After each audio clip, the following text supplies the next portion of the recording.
This is Mark Bell from SuperTraining.tv, Super Training Gym, the strongest gym in the West. I got a question here today from a guy named Matteo Lorenzin from Italy. And Matteo has invited me to come out to Italy and do a seminar. That would be awesome. I have to bring the wifey with me for sure on that one. Let's see. He says he's the owner of the Hard Training Club, and he has a question about bench press. He wants to know what you would do if you're weak in the bottom position of the bench press. This is a topic that we talk about quite a bit at Super Training, and I actually talked a little bit about it with a guy named Justin Randall today, who recently put up a 500-pound raw bench in competition. He's made a lot of progress on his benches in the last few months, and that he and I have noticed, and so have other lifters, have noticed that the bottom position is not that crucial to really train and to really go through a ton of. You can do it with some incline presses. You can do it with some dumbbell work. Obviously, you can do it with regular barbell bench press. But for some reason, it doesn't seem to be that crucial. If you're training the West Side Conjugate system and you're doing speed work and you're doing all the things you're supposed to be doing, switching exercises, you're doing floor presses, you're working your lockouts. We have noticed that by doing 2-board and 3-board work raw, it helps build up your strength overall, even off the chest. I think it basically stimulates your body to handle heavier weights, and by handling those heavier weights, let's say you handle 500 off of a 3-board. Well, now that you handled 500 off of the 3-board, how's 455 going to feel full range? It's going to feel more comfortable because you made some improvements in that top end.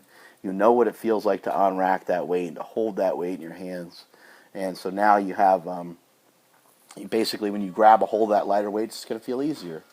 Let's see, what else can you do to build up the bottom of that bench press? Speed work is crucial because the speed that you develop off your chest is going to get you through towards that lockout, and then the board presses and stuff like that will really help with your lockout. But what I would suggest doing is implement some board pressing on your speed days. You could do it before or after. I'd suggest that maybe you switch back and forth every other week. Do it before one week and do it after the next. Do some high 3 and 4 board work. If you have longer arms, you have shorter arms, just stick to a 3 and a 2 board. And do some close grip sets of 3 to 5 reps. Good pause on the board. Press them back up nice and strong. Lock them out hard. Hold them at the top for a second, and start your second, third, fourth, and fifth rep. Get in 3 good sets of that. Let's say your top end range. Let's say you handle you're going to handle 405 or so for a triple for the day off a 3 board. Well, make sure you do 385 for 3 before that and 365 for 3 before that as well, and that way you're getting the proper amount of volume. After that, you can reduce the weight and go about doing your speed training for the day, or you could do your speed training first. But I would suggest that just rock back and forth between the 2 styles every other week. So one week you're going to do the boards first, and next week you're going to do the speed work first and then the boards. If you feel like it's beating you up, then implement it for 2 weeks, skip it for 1, implement it for 2 weeks, skip it for 1, and so on. That'll help increase the strength of your triceps. That'll help increase the strength of your bench press overall.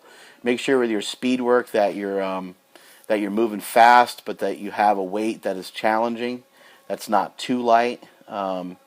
Somewhere around the 60% range, 60 to 70%.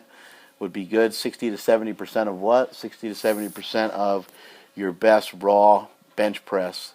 It doesn't always have to be your best raw bench press of all time either. It could be more like your current bench, like maybe you've lost some strength or maybe you had an injury.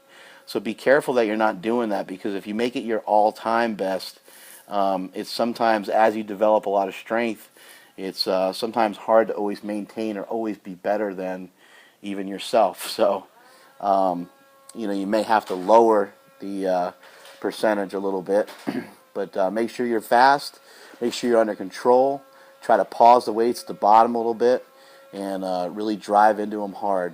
The last thing that'll help you, should have been something I mentioned first, is pausing your bench presses. Pausing your bench presses will help your lockout. It'll help your bottom positioning. It'll help your bottom strength, the strength off of your chest, the explosiveness off your chest. So pause for a 2 count on your chest and press that weight up like a son bitch. So hopefully, Matteo, that helps answer your question, and hopefully I'll see you in Italy someday. Later.